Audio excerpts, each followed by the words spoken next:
A very good morning to all my dear friends. I am Prashant Mavani. I hope you all are doing good. Today is 19th May 2020. Day is Tuesday. And I would like to start today's discussion with a smile. In fact, the quote is about to smile. Smile, it's free therapy. Dear friends, I want you guys to give it a go. Whenever you feel that you are not in that great mood, carry a fake smile, right? Just a smile. I know you have to remember this thing, but if you smile for, let's say, when you are not feeling that great, and if you smile for, even if it's a fake smile, if you do it for like 2-3 minutes, then you will see that your mood will change. So this is how, mood, like you may enter into a bad mood that is automatic, but you can come out of it if you do few things, and one of them is smile. With this, dear friends, StudyIQ has launched a smart course. Now, this smart course is designed by the best faculties of our country. And this smart course is, of course, for Civil Services Examination. Now, at present, we are offering EMI option on our smart course. Now, this option is available till 20th May only. So you have got today and tomorrow, so 2 days to go. So make the most out of this EMI option. To find out more about it, all you have to do is download our mobile application. To download the PDF of today's discussion, check out my Telegram channel. You can follow me on Facebook. This is my Facebook page here. Please make sure that you share this lecture with other students. Hit the like button if you have learned something from today's discussion, and please don't forget to subscribe to our YouTube channel. Now, dear friends, we have 5 total articles on our table. The first one is an editorial from the Hindu newspaper, a matter of relief. The second one, India Inc. has reason to be disappointed. This one is from a very reputed newspaper called Mint, and both these editorials are connected. This one is an editorial from this Mint newspaper. So both these topics are connected with each other. By going through both of them, you will get a holistic view about this stimulus package. What are the things that are missing in this latest stimulus package? Then we have Faking Danger. This one is about journalists. Then we have Darling Buds of May. This one is from Times of India. Very interesting article about India and USA. And it's also about globalization, and there are other things associated with it. And the last one is an editorial from Times of India, Reform WHO, very important topic. So just 2 items from the Hindu newspaper, and one of the main reason is, as you can see, other articles are quite interesting and they are very important for your examination. And I have gone through all the articles that we find in today's the Hindu newspaper, and I found just 2 that are relevant for your examination. So let's crack on with this one, a matter of relief. Atmanirbhar Bharat Abhiyan.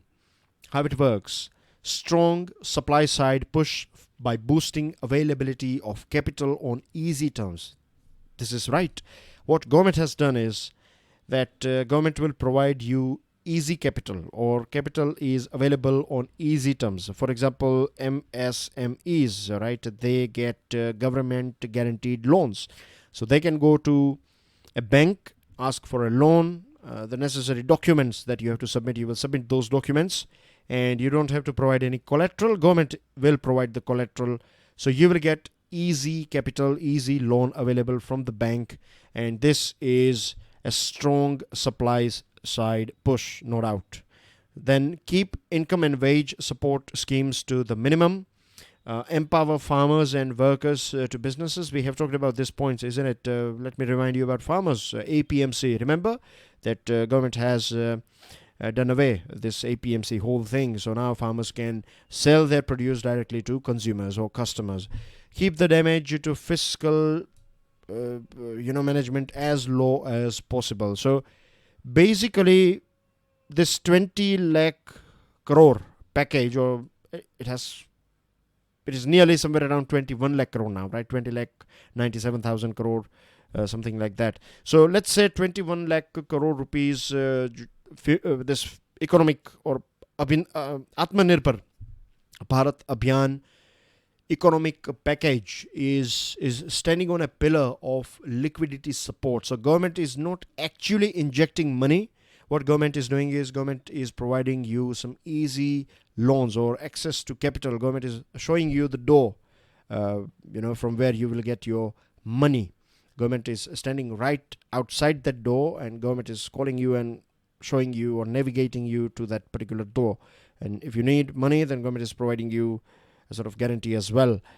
But government is not actually injecting money. Means it's not that government is not injecting even a single rupee, but government is not injecting 20 lakh crore rupees. It is injecting somewhere around, let's say, 2-3 lakh crore rupees max. So this whole thing is based on this liquidity support pillar, and it all depends. If loans will, let's say, if businesses will go to banks, and if they borrow a loan from a bank, and if they invest this money, then we will see some sort of change. But what about demand? I'll give you one example, right? Let's take oil. In recent past, we have talked about oil, isn't it? Oil's supply was going up, but demand was dropping because of this COVID-19 thing. So what happened? Oil price crashed, isn't it? It nosedived because of this. No demand and high supply. Same thing happens here. Banks will provide you loan. Banks are ready to give you a loan. But what is the point of borrowing a loan? If you know that your customers are out of money, if the final consumer customer, if they don't have money, then there will be no demand side stimulus. And if there is no demand side stimulus, then there is no point of producing items, isn't it? So this is the biggest thing that government has missed. Now this editorial is also highlighting one important point here, and I'm not just here to criticize government. We are here to analyze. So interesting point that I want you guys to hold this thing in your mind is that the option of a demand side stimulus through a resort to deficit financing seems to be reserved for a future date if the infection does not subside or a second wave begins, prompting another lockdown. So this is again a very interesting step taken by, or it's a very safe move by government, and this safe move is in right direction. That government has thought, like, at present what we need to do is let's go ahead with a supply side package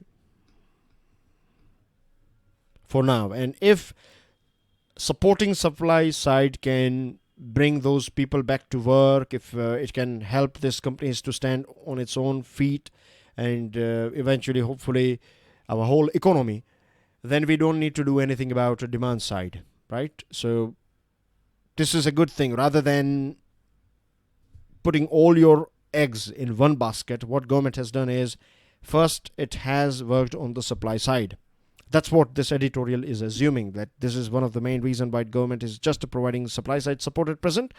And in future, if second wave of coronavirus kicks in, or if things are not doing that well, then government will take that risk of borrowing extra money or using whatever it has to give money in the hands of people, so that demand can be, we can boost demand, right? So this is, if government is going ahead with this plan, then that's a very smart move. We should appreciate our government. A fiscal stimulus could have been fitted into the overall package. Fiscal stimulus, what government can do? Government can suspend GST for, let's say, a few months. By doing this, it will make doing business a bit easier for people. You can operate your business with less people for time being, so less headache about filing forms and other things. And by removing or suspending GST, you will reduce price of services and products to an extent, and this can boost demand. So fiscal stimulus is also a thing that government should have. That's what this article is suggesting, that government could have fitted into the overall package. Again, a good thing done by the government is a 40,000 crore extra for MGNREGA. This will be very helpful, because we know that millions of migrant workers, they are back home now. And the reason, they are called migrant workers is because at the end of the day, they don't have anything back home. They don't have big piece of land. They don't have any industries or factories back home. So that's the reason why they have left their villages, and they have left their villages for big cities and different states. So now they are back home, and under MGNREGA, if we can provide them more jobs, more work, then that will be beneficial. A demand for states for higher borrowing limit has been granted. This is again a very interesting move that government has done. FRBM, right? We have talked about this thing early on as well. But being very quick here, right? Yesterday I have explained the terms and conditions of this FRBM in daily financial news analysis. So what government has done is, so far how it used to work is, let's say that your state's GDP is 100 rupees, right? The GSDP of a particular state is 100 rupees. So maximum fiscal deficit allowed on this 100 rupees GSDP is 3%. That is 3 rupees, right? So now if you want to add 0.5%, if you want to raise your bar to 3.5%, then that's okay. You can do that thing, right? You don't need to. If you add 50 paisa more, then that's fine. But if you want to add more, your maximum limit is 5%, right? State governments can, maximum limit of ceiling is 5% of this FRBM or GSDP fiscal deficit. But if you want to cross this 3.5%, then you have to do reforms. So it's not a free ride. You have to do reforms, like one nation, one ration card, how good implementation is there in your state, ease of doing business, and there are other things. So the more reforms that you do, the more limit you will get, the more freedom you will get to reach your 5% bar, right? So this is how it will be done. So this is again a very interesting move by the central government, that reforms, that if you want to raise your FRBM limit, then you have to do reforms. Moving on to second item, it is a continuation of the same topic. The government's much awaited economic package appears to have let India Inc. or incorporated companies down. It was billed as an exercise that would offer relief worth 20 trillion rupees and an outer count of the money that may potentially be available over time. It does add up to that sum or more. It was expected that when government said that it is going to come out with this 20 trillion rupee package, then companies were thinking like government will inject huge amount of money, but this is not a huge injection. This is basically more about loans, right? That you have to take your loan. No companies are getting any sort of direct compensation.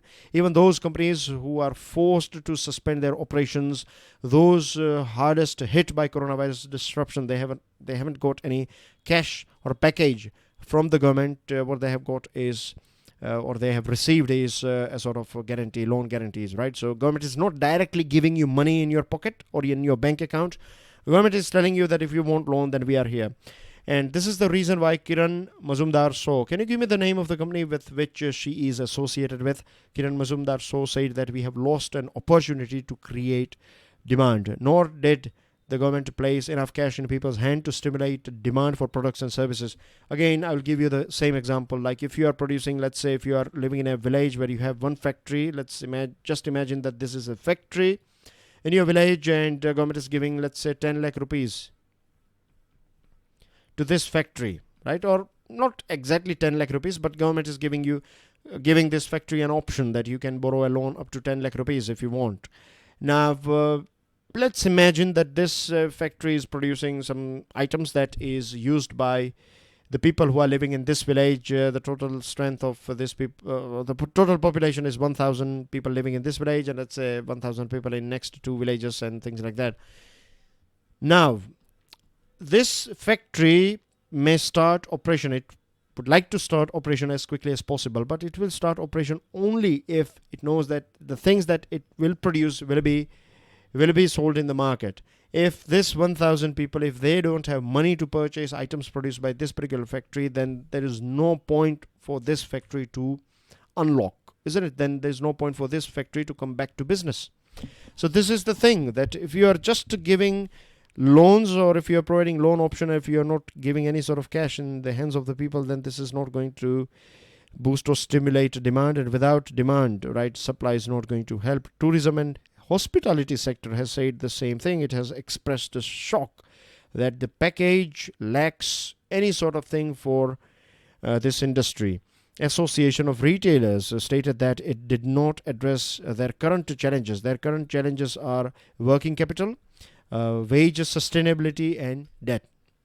Loan funding was expected to bear the main burden of holding India's economy out of its deepest ever slump on records. Now, government banks and other banks, they have no option. But see, I'm not saying that they are reluctant, but few of them are ready to give money. Few of them, they have no option. They have to give money, but their balance sheet is not that clean, isn't it? We know that non-performing asset is a big headache for our banks, particularly public sector banks, PSBs. So now if you are asking, or the government is asking, to inject or give money to this MSMEs and other businesses, and economy is not in that great shape. It is in the woods, literally. So banks will or may give money to businesses, but of course NPA risk is not there because the government is giving you a guarantee, but it will impact their overall operation. Then there will be paperwork delays, then widespread risk aversion and other things. So it's not like that if you go to bank today and bank will give you money today itself. It will take time, right? So this time again, it can and there may be so many businesses running to banks. So demand of loan may go up and supply will be limited. So this will also create a bit of problem. Structural reforms were announced, and we should appreciate structural reforms. Of course, we need structural reforms in our economy, in our country. But one thing that we have to keep in mind is that, of course, structural reforms are good, but their results will not be visible in 24 hours or in a week or fortnight or a few months. It will take maybe years as well for us to see the results of this reforms. Under the circumstances, a good way to relieve the economy would have been to provide instant cash. With demand and supply both gasping to recover, such an approach could yet have a dramatic effect. By giving working on both sides, demand side as well as supply side, would have created a dramatic effect on our economy. Then we have this risk of crunched demand for loans. Just imagine that banks are ready to give money, but businesses are not ready to go to the banks and borrow money. So this will create a vicious cycle where businesses will reduce their commercial activities. Many businesses will be forced to downsize themselves. Many businesses will not invest any more money. No more investment means no more new jobs. No more new jobs means more poverty. Companies may downsize themselves, their operations. That means less production, less people required, and again it will increase unemployment. So crunched demand for loans could trigger a vicious cycle, and means experts are also saying that India's gross domestic product may shrink by 5%. So we will be in -5. That's what they are saying. Then we are into a new zone or a different thing, faking danger. The frequency with which journalists have been arrested since the outbreak of COVID-19 pandemic is quite disturbing. This particular editorial is about Dhaval Patel, and not just Dhaval Patel, but journalists like Dhaval Patel. Now, Dhaval Patel, on him, the government of Gujarat has imposed a serious charge of sedition. So the question is, has he done something that is against the sedition? I'm sure you know that it is what we call Rashtradroh or Deshdroh, or doing something against your country, so, or your government. So the thing is, what actually he did, this Dhaval Patel. Dhaval Patel, basically, he is editor of a news portal in Gujarat, and an article was carried by or printed by his news portal. And this article said that the government is going to, or this BJP is going to replace Mr. Vijay Rupani with someone else because Vijay Rupani is not that capable in handling this pandemic. And of course, this, I'm not sure whether this is a proper right news or fake news, or this is just an assumption, right? It's very difficult to say. But the thing is, this person, this Mr. Patel, was, this serious charges of sedition was imposed on him, and he is charged under Section 54 of Disaster Management Act as well for spreading a panic through a false alarm concerning a disaster. So this is, not fair. This is like heavy-handedness of government in Coimbatore as well. Police arrested a news portal founder following a report on alleged corruption in food distribution as part of the local administration's effort to handle the fallout of the pandemic. In Delhi, a reporter was summoned in response to a report that claimed that an audio clip purportedly contained a speech by the head of the Tablighi Jamaat was doctored. And then we have this while asking a journalist to join the investigation. Journalists, they have their own sources at grassroots level. So many a times they work with police people, they help police personnel, they provide them tips and hints and things like that. But now what we are finding is that police are summoning these journalists and intimidating them, or threatening them, and they are extracting details of the sources from this journalist, and this is not fair at all. Now this one is Darling Buds of May. This article is also interesting. This one is about India and USA. So the month of May in America is commencement month. That means millions of students graduate in this month. They have big celebration, and parents of this international students from different parts of the world, they arrive in USA to see their kids getting these degrees, bachelors and masters and things like that. An education system churns out nearly 20 million students each year in USA, and millions of foreign students are also there, and you have some 2 lakh students every year from India. They are part of this commencement month, or this whole academic life cycle of USA. Now, because of this COVID-19 thing, these celebrations are not going to take place, and many students, they come back to India, but many of them, they stay there because the main reason why they have been, or they joined this universities and colleges in USA is because they want to pursue their American dream. They have this F1 student visa, and under this F1 student visa, they are allowed a 1 year paid optional practical training, OPT. And if you are a student from STEM, STEM is a branch. So give me the name of the full form of STEM. What is the full form of STEM students? So this STEM students, or STEM students, they get 3 years OPT. And this basically results, generally speaking, it results into a full-time job. And then they get this H-1B visa. This H-1B visa is utilized by Indian white-collar professionals every year. So many Indian white-collar professionals, IT professionals and other experts, they apply for this H-1B visa. They visit USA for short-term and long-term projects. And once they get this, long-term projects, generally speaking, they stay there forever, and they are like lifelong. They get a lifelong, or they turn this short-term, long-term project into a sort of lifelong employment in USA. So again, there are so many people there. They want to enjoy, or they want to pursue their American dreams, or American dream.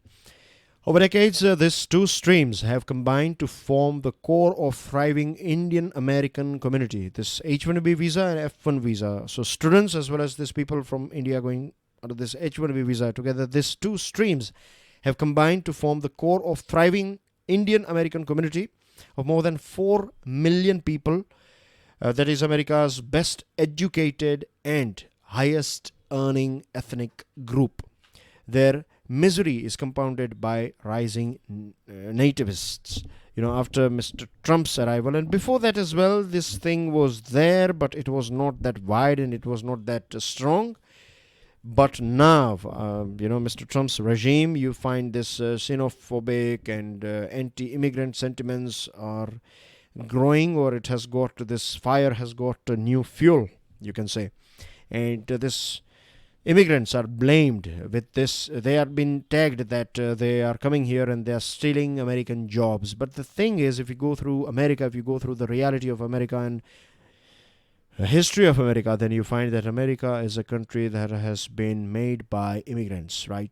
People coming from different parts of the world together, they form. Means America is a place or a workplace where you work with people from different parts of the world, so you attract the best global talent. And this is one of the main reason why this American companies, right? The reason why they are so good in various different sectors is because they have some of the best talent, best people in the world working for Google, Microsoft, Apple, and there are other companies as well, right? McDonald's, I'm not talking about the food, but I'm talking about this organization, right? You find Coca-Cola and so many American companies are dominating business world. And there are so many companies like that because they have the best talent. They have this capacity to attract best talent as a country, as an industry, as a factory. So the USA by itself does not produce enough qualified graduates, particularly in STEM fields, and to meet the needs of its industries and corporations. They have only one option, and that is attracting global talent. A composite internationalist workforce also gives US companies a foothold into new markets. Just imagine like your company, right? Let's say you have a company and your company is operating only in America, but 25% of your employees are from India. So you will know so many things about India. Then you will realize, okay, your product can be sold in India because it fits very well with the culture of India. And I'm not just saying this thing for the sake of saying, right? There are so many companies, US companies like HP and other companies. They entered India because Indian people were working in this company, and because of that, this whole thing, they found new markets in different parts of the world, American companies, because of international people working there, or global talent working there. According to National Academics of Sciences, Engineering and Medicine, with 16% of the US workforce is foreign-born, immigrants account for nearly 25% of physicians and dentists, 20% of engineers, 23.5% of computer scientists, and almost 30% of scientists. So, it's tit for tat. It's basically helping both. It's a win-win situation for American companies as well as this human capital, those people who want to pursue their American dream. So by stopping them, it is going to impact both USA companies as well as Indian talent. And at present, fighting this national emergencies, you find people like 3,310 approval has been given to these people under H1B program, and these people are working in like biochemists, biophysicists, chemists, and scientists. So H1B visa has helped this global talent, has always helped US companies. Then we have reformed WHO, very interesting, very important article from Times of India. 73rd World Health Assembly is going on, meeting is going on, this teleconference is going on, and let me tell you about World Health Assembly very briefly. This WHO is the main decision-making body of World Health Organization. The international response to the COVID-19 pandemic is taking center stage, of course. The main core discussion is around this COVID-19. And there is a motion backed by 120 countries. In WHO, there is a motion backed by 120 countries, and this includes India as well. These countries are demanding that there should be a proper stepwise process of impartial, independent, and comprehensive evaluation of WHO coordinated international response to COVID-19. It also calls for identification of a zoonotic source, like from which particular animal this COVID-19 jumped into human beings. COVID-19 or coronavirus, right? COVID-19 is a disease and coronavirus is the virus. So identification of zoonotic source of this coronavirus and its transmission to human population. Now, China will not be that comfortable by, supporting this thing. China has in fact resisted this thing for a very long period of time, like when Australia was the first country to demand a thorough investigation of this coronavirus, and in China, then China said that we will impact your business, we will not do business with you, and this will impact our bilateral, or China basically threatened Australia with trade repercussions, and in fact this threat has been converted into a sort of action as well. China has created a beef strike with China suspending imports from 4 major Australian suppliers. So China at present will be left with no option, of course. It has to, because 120 plus countries are demanding it, so China may not have any choice but to go along with this WHA's motion. One more thing that we need to do is WHO is limited when it comes to its abilities. WHO is responsible, but it is not authorized. So it means we cannot keep it with a soft advisor job, for WHO. We need to make WHO we need to convert it into an enforcement agency as well. Just issuing advisories is not going to help. in case in future, this sort of epidemics, we want WHO to take proper control of this sort of things.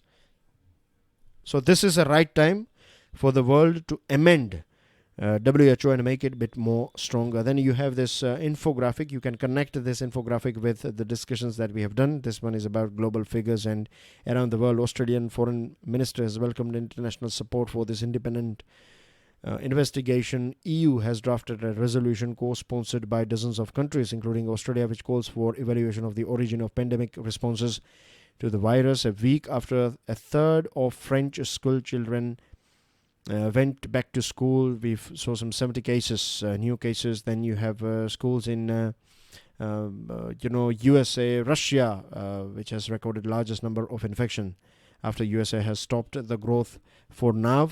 And Belgium has got a big hit, Japan into recession. Then we have New Zealand, not to Sweden, but New Zealand is a country where they've resumed schools and things like that. Moving on to news items, dear friends, I want you guys to download the PDF of today's this discussion and go through this main news items, and then I want you guys to go through the full news articles, right? It will take you another 45 minutes or something for you guys to go through this news articles, but these news items are important. You will find them in the Hindu newspaper, right? These headlines are from Hindu newspaper, but you can also search for you can also go through other local newspapers if you have any, right? Like Times of India, Indian Express, it doesn't matter. You will find most of these items in every national newspaper. So that's everything in today's discussion. I'll see you with daily financial news analysis. Till then, enjoy your studies. God bless you all. Jai Hind.